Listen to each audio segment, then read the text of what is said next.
কংগ্ৰেছ নেতা ভূপেন বৰা ডাঙৰীয়া আৰু দেৱব্ৰত শইকীয়া ডাঙৰীয়াই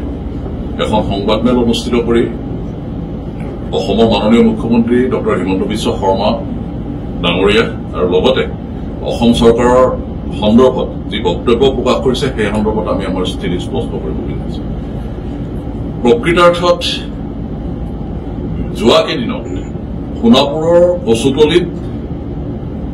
জনজাতীয় আবেষ্টনীৰ যি উচ্ছেদ অভিযান চৰকাৰৰ দ্বাৰা চলোৱা হৈছিল, এই সামগ্ৰিকভাৱে গোটেই বিষয়টো সন্দৰ্ভত কংগ্ৰেছ দলৰ যিটো স্থিতি, সেই স্থিতি অসমৰ সমাজ জীৱনত ধিকৃত হৈছিল। সৰ্বস্তৰতে কংগ্ৰেছ দলে গ্ৰহণ কৰা এই তেওঁলোকৰ যি পদক্ষেপ বা তেওঁলোকৰ বক্তব্য, তেওঁলোকৰ সামগ্ৰিক স্থিতি, ই অসমৰ সমাজ জীৱনে প্ৰত্যাখ্যান কৰিছিলে এই বিষয়টো সন্দৰ্ভত। আৰু তাৰ কাৰণে কংগ্ৰেছ দল বিতত হৈছে, আৰু বিতত হোৱাৰ কাৰণে আজি কংগ্ৰেছ নেতা ভূপেন বৰা ডাঙৰীয়া বা দেৱব্ৰত শইকীয়া ডাঙৰীয়াই আজি মাননীয় মুখ্যমন্ত্ৰী ডাঙৰীয়াৰ বিৰুদ্ধে বা অসম চৰকাৰৰ বিৰুদ্ধে বিভিন্ন ভিত্তিহীন অভিযোগ উত্থাপন কৰিছে। এতিয়া তেখেতসকলে আজি অভিযোগ উত্থাপন কৰিবলৈ গৈ কৈছে যে অসম চুক্তিৰ 6 নং দফা ৰূপায়ণৰ ক্ষেত্ৰত চৰকাৰৰ যিটো ভূমিকা, সেই ভূমিকা সন্দৰ্ভত তেখেতসকলে সমালোচনা কৰিবলৈ গৈছে। কিন্তু আমি এটা বিষয়ে প্ৰশ্ন উত্থাপন কৰিব বিচাৰিছো কংগ্ৰেছ দলৰ ওচৰত, ভূপেন বৰা ডাঙৰীয়াৰ ওচৰত, দেৱব্ৰত শইকীয়া ডাঙৰীয়াৰ ওচৰত, যে তেওঁলোকে আজি এই বিষয়খিনি যি উত্থাপন কৰিছে সেই বিষয়খিনি সন্দৰ্ভত ইতিমধ্যে অসমৰ মাননীয় মুখ্যমন্ত্ৰী ডাঙৰীয়া হওক বা চৰকাৰৰ তৰফৰ পৰা এই গোটেই বিষয়টো সন্দৰ্ভত এটা স্পষ্ট বক্তব্য প্ৰকাশ কৰা হৈছে, স্পষ্ট স্থিতি প্ৰকাশ কৰা হৈছে। আৰু সেই স্থিতিটো এনেধৰণৰ যে বিপ্লৱ শৰ্মা ডাঙৰীয়াৰ যি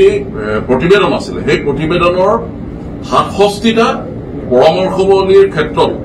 57টা পৰামৰ্শৱলী ৰাজ্য চৰকাৰে আহি থকা ৰঙালী বিহুৰ পূৰ্বেই যিকেইটা বিষয়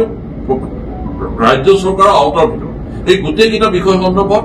সুনিশ্চিত পদক্ষেপ গ্ৰহণ কৰি শ্বেতপত্ৰ পৰ্যন্ত প্ৰকাশ কৰাৰ কথা ৰাজ্য চৰকাৰে প্ৰকাশ কৰিছে, মুখ্যমন্ত্ৰী ডক্টৰ হিমন্ত বিশ্ব শৰ্মা ডাঙৰীয়াই প্ৰকাশ কৰিছে। একেধৰণে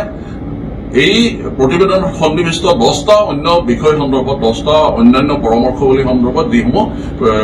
কেন্দ্ৰীয় চৰকাৰৰ এখতিয়াৰৰ ভিতৰত পৰে, গতিকে সেই বিষয়খিনি সন্দৰ্ভত কেন্দ্ৰীয় চৰকাৰৰ সৈতে এই গোটেই বিষয়টো আলোচনাৰ জৰিয়তে আগবঢ়োৱাৰ কাৰণে সুস্পষ্ট বক্তব্য তথা সিদ্ধান্ত প্ৰকাশ কৰা হৈছে। আজি পুনৰ ভূপেন বৰা ডাঙৰীয়াই, দেৱব্ৰত শইকীয়া ডাঙৰীয়াই সেই বিষয়খিনি সন্দৰ্ভত জনসাধাৰণৰ মাজত বিভ্ৰান্তি সৃষ্টি কৰাৰ কাৰণে যে ষড়যন্ত্ৰত লিপ্ত হৈছে, তাক আমি ভাৰতীয় জনতা পাৰ্টী অসম প্ৰদেশৰ তৰফৰ পৰা কঠোৰ ভাষাৰে অৰিহণা দিছো। আমি পুনৰ ক'ব বিচাৰিছো যে যোৱা সময়ছোৱাত আচলতে কংগ্ৰেছ দলৰ যিটো খিলঞ্জীয়া বিৰোধীৰ স্থিতি, সেই খিলঞ্জীয়া বিৰোধীৰ স্থিতি নতুন নহয়।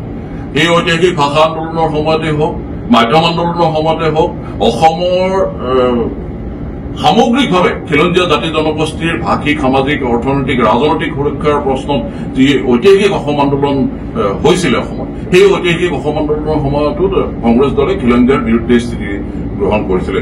83 জুয়েপুৰা নিৰ্বাচন কংগ্ৰেছ দলে অনুষ্ঠিত কৰিছিলে অসমৰ খিলঞ্জীয়া জনসাধাৰণৰ আৱেগ, অনুভূতি তথা প্ৰত্যাশাৰ বিপৰীতে। গতিকে কংগ্ৰেছ দলৰ এই ভূমিকাটো নতুন নহয়। সেই ভূমিকাকে আমি বিগত সময়ছোৱাত দেখিলো, অসমৰ জনসাধাৰণে দেখিলে সোণাপুৰৰ কচুতলিত যেতিয়া ট্ৰাইবেল বেল্ট এণ্ড ব্লকৰ ভিতৰত যি অবৈধ বসতি, সেই অবৈধ বসতি উচ্ছেদ কৰাৰ কাৰণে চৰকাৰে কঠোৰ পদক্ষেপ গ্ৰহণ কৰিলে, সেইখিনি সময়ত কংগ্ৰেছ দলে সেই পদক্ষেপৰ পৰিকল্পিতভাৱে তেখেতসকলে কৌশলপূৰ্ণভাৱে বিৰোধিতা কৰিলে, আৰু এই বিৰোধিতা কৰা কাৰ্য অসমৰ জনসাধাৰণৰ ধিক্কাৰ জনালে, আৰু ধিক্কাৰ জনোৱাৰ ফলত কংগ্ৰেছ দলে ত্ৰাহি মধুসূদন কৰিব লগা হ'ল। আৰু তেনেকুৱা এটা প্ৰেক্ষাপটতে তেখেতসকলে আজি অসমৰ জনসাধাৰণৰ মাজত বিভ্ৰান্তি সৃষ্টি কৰাৰ কাৰণে অসম চুক্তিৰ 6 নং অনুচ্ছেদ যি 6 নং অনুচ্ছেদ সন্দৰ্ভত, 6 নং অনুচ্ছেদৰ ৰূপায়ণ সন্দৰ্ভত বিপ্লৱ শৰ্মা আয়োগৰ প্ৰতিবেদনৰ যিসমূহ পৰামৰ্শ, সেই পৰামৰ্শ কাৰ্যকৰীকৰণ সন্দৰ্ভত ইতিমধ্যে চৰকাৰে স্পষ্ট কৰিছে, সেই বিষয়টোৰ সন্দৰ্ভত তেখেতসকলে পুনৰবাৰ বিভ্ৰান্তি সৃষ্টি কৰিব বিচাৰিছে। তেখেতসকলে আজি উল্লেখ কৰিছে 6 জনগোষ্ঠীৰ জনজাতিকৰণৰ বিষয়টো, যি 6 জনগোষ্ঠীৰ জনজাতিকৰণৰ গোটেই প্ৰক্ৰিয়াটো কংগ্ৰেছ চৰকাৰৰ আমোলত পৰিকল্পিতভাৱে অসম বিধানসভাত এটা জটিলতা সৃষ্টিৰ পৰিৱেশ সৃষ্টি কৰা হ'ল। সেই জটিলতা সৃষ্টিৰ পৰিৱেশ কোনে কৰিছিলে? সেইটো কৰিছিলে কংগ্ৰেছ চৰকাৰৰ আমোলত কংগ্ৰেছে কৰিছিলে। গতিকে আজি তেখেতসকলে 6 জনগোষ্ঠীৰ জনজাতিকৰণৰ কথা কৈ খিলঞ্জীয়াৰ প্ৰতি দৌৰি তেখেতসকলৰ চৰিত্ৰ প্ৰকাশ কৰিব গৈছে আৰু ইয়াৰ জৰিয়তে তেখেতসকলে আজি খিলঞ্জীয়াৰ লগত যে আছে সেইটো তেখেতসকলে দেখুৱাব বিচাৰিছে কিন্তু কংগ্ৰেছ দলৰ এই সন্দৰ্ভত দুমুখীয়া স্থিতি স্পষ্ট কংগ্ৰেছে কৰে এটা কয় এটা যিখিনি সময়ত তেখেতসকল শাসনত আছিল সেইখিনি সময়ততো তেখেতসকলে এই যি অসম চুক্তিৰ 6 নং অনুচ্ছেদেই হওক সামগ্ৰিকভাৱে অসম চুক্তি ৰূপায়ণৰ কাৰণে তেখেতসকলে কোনো ধৰণৰ পদক্ষেপ গ্ৰহণ নকৰিলে 1985 চনত অসম চুক্তি স্বাক্ষৰ হৈছে এই 1985 চনত অসম চুক্তি স্বাক্ষৰ হোৱাৰ পিছত কংগ্ৰেছ দলে কিন্তু 20টাকৈ বছৰ শাসনত আছিল এই অসম চুক্তি ৰূপায়ণৰ কাৰণে তেখেতসকলে কিয় কোনো ধৰণৰ পদক্ষেপ গ্ৰহণ নকৰিলে এতিয়া যিখিনি সময়ত অসম চৰকাৰে মাননীয় মুখ্যমন্ত্ৰী ডক্টৰ হিমন্ত বিশ্ব শৰ্মা ডাঙৰীয়াৰ নেতৃত্বত শক্তিশালীভাৱে এই বিষয়টো আগবঢ়াই লৈ যাবলৈ চেষ্টা কৰিছে সেইখিনি সময়তে আজি কংগ্ৰেছ দলে পাকে প্ৰকাৰে এই গোটেই প্ৰক্ৰিয়াটো বাধাগ্ৰস্ত কৰিব বিচাৰিছে এই চৰিত্ৰ কংগ্ৰেছৰ নতুন নহয় আমি পূৰ্বতে কৈছো যে তেখেতসকলৰ খিলঞ্জীয়া বিৰোধী যিটো স্থিতি সেই পূৰ্বতেও আছিল আজিও আছে আৰু ভৱিষ্যতেও থাকিব আৰু পৰিকল্পিতভাৱে তেখেতসকলে 6 জনগোষ্ঠীৰ জনজাতিকৰণেই হওক অসম চুক্তিৰ 6 নং দফা ৰূপায়ণতে হওক তেখেতসকলে পৰিকল্পিতভাৱে কৌশলপূৰ্ণভাৱে বাধা তৈয়াৰ কৰি আছে গতিকে কংগ্ৰেছ দলৰ এই স্থিতিক আমি ভাৰতীয় জনতা পাৰ্টিৰ অসম প্ৰদেশৰ তৰফৰ পৰা কঠোৰ ভাষাৰে ধিক্কাৰ দিছো আৰু এনেধৰণৰ কাৰ্যৰ পৰা বিৰত থাকিবলৈ কংগ্ৰেছ দলক আমি সকীয়াই দিছো এটা কথা কেইবাটাও দল সংগঠনে ইতিমধ্যে উল্লেখ কৰিছে যে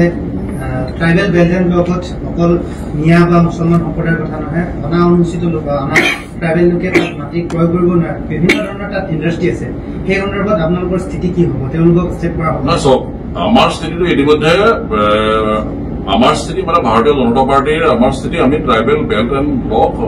সুৰক্ষিত হোৱাটো বিচাৰিছো আৰু তাত যি অবৈধ বেদখল থাকে সেই অবৈধ বেদখলৰ বিৰুদ্ধে চৰকাৰে ব্যৱস্থা গ্ৰহণ কৰিব বুলি ইতিমধ্যে চৰকাৰীভাৱে প্ৰকাশ কৰিছে গতিকে কেৱল ট্ৰাইবেল বেল্ট এণ্ড ব্লকেই নহয় আপোনালোকে মন কৰিছে যে বিগত সময়ছোৱাত অসম চৰকাৰে কেবিনেটত সিদ্ধান্ত গ্ৰহণ কৰিছে যে ট্ৰাইবেল বেল্ট এণ্ড ব্লকৰ বাহিৰতো যিসমূহ খিলঞ্জীয়া যিখিনি জনজাতীয় লোক আছে আৰু জনজাতীয় লোক অকল নহয় জনজাতীয় লোকৰ লগতে প্ৰটেক্টেড কমিউনিটি সেই প্ৰটেক্টেড কমিউনিটি আৰু এছটি বা জনজাতিসকলৰ যি জনবসতি আছে ট্ৰাইবেল বেল্ট এণ্ড ব্লকৰ বাহিৰতো সেই সকলো যাতে সুৰক্ষিত কৰিব পাৰে তাৰ কাৰণে কেবিনেটে সিদ্ধান্ত গ্ৰহণ কৰিছে গতিকে অসম চৰকাৰৰ যিটো জনজাতিৰ সকলৰ অধিকাৰৰ যিটো প্ৰশ্ন জনজাতিসকলৰ সুৰক্ষাৰ যিটো প্ৰশ্ন সেই সুৰক্ষাৰ প্ৰশ্নত অসম চৰকাৰে যি শক্তিশালী স্থিতি গ্ৰহণ কৰিছে আমি আদৰণি জনাইছো